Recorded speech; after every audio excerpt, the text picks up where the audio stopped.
Gurubhyo Namaha. In the previous session, we discussed about solubility of gases in liquid, solids in liquid, Henry's law and its applications. In today's session, let us learn about vapor pressure of binary solutions. I already told you what is a binary solution. A binary solution consists of two components. Now we shall discuss about a binary solution consisting of two volatile liquids named as 1 and 2. Now in this system, a closed system, we have two volatile components 1 and 2. 1 and 2 are volatile liquids.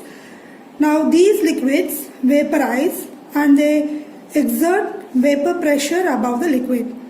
Now after some time, the composition of the vapor phase will be equal to the composition of the liquid phase, which means there will be a dynamic equilibrium between the two phases, right? Now 1 and 2, as I already told you, are said to be two volatile liquids, or we call it as a binary system. P1 and P2 are the partial vapor pressure of 1 and 2. X1 and X2 are the mole fractions of 1 and 2.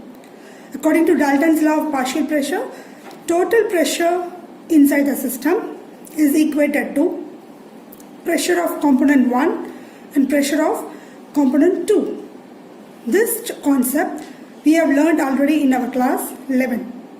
Now let us introduce a new law called Raoult's law.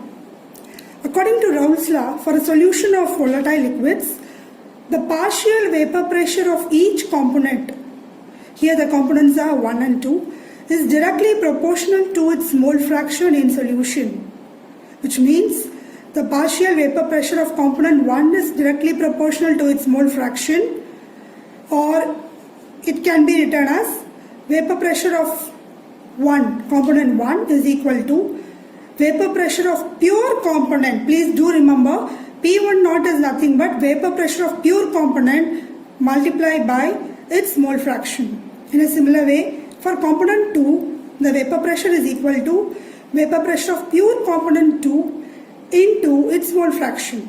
This is according to Raoult's law. Let me repeat the law. For a solution of volatile liquids, the partial vapor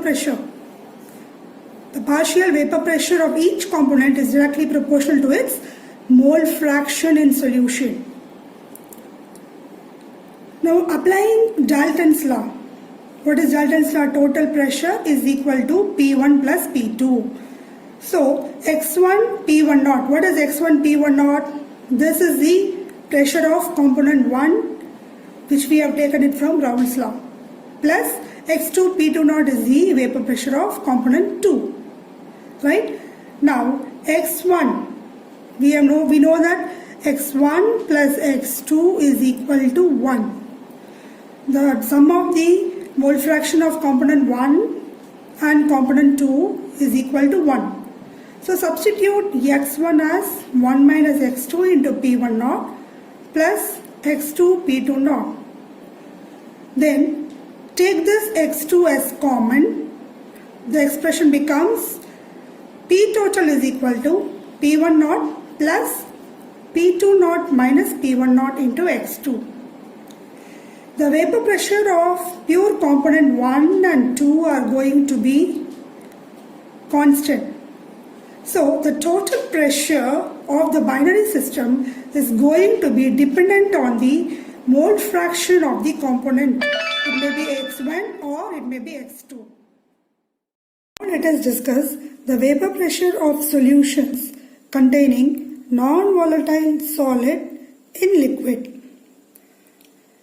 Look at the first figure where solvent molecules are enclosed in a closed system.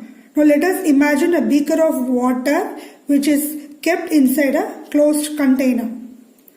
What will you observe after some time? The water molecules will escape or evaporate into water vapor. After some time, what happens? The molecules over here, we call it as water vapor, will exert pressure on the surface of water. What is the name of the pressure called? We call it as vapor pressure. So after some time, due to evaporation, the vapor pressure will increase, so the molecules will exert a pressure on the surface of the water. Right? Now coming to the second diagram, you call this figure B. What happens to the water? Let us add any non-volatile solid. For example, let us add sodium chloride or glucose or urea, etc. Now what happens? The solute molecules which is added to water will occupy the surface along with the water molecules. Whereas in this figure, the solvent molecules only will occupy the surface, whereas here along with the water molecules, solute molecules will also occupy the surface. So what happens? The number of solvent molecules escaping as vapor will be reduced. Right? So what is the conclusion now? When a solute is added, when a non-volatile solute is added to a solvent, what happens? The vapor pressure of the solvent will decrease. The vapor pressure of the solvent will decrease. Yes, of course, you see here, water molecules are evaporating more and more when there is no solute added to it. But once with the solute particles is added, the solute molecules are competing with the water molecules on the surface and thereby reducing the water molecules in the vapor phase. So what you are supposed to know here is the vapor pressure of the solvent decreases when non-volatile solute is added to it. Now, one thing what you are supposed to know is if a solution obeys Raoult's law, for all concentrations, its vapor pressure would vary linearly from 0 to the vapor pressure of the pure solvent. Vapor pressure is going to vary linearly.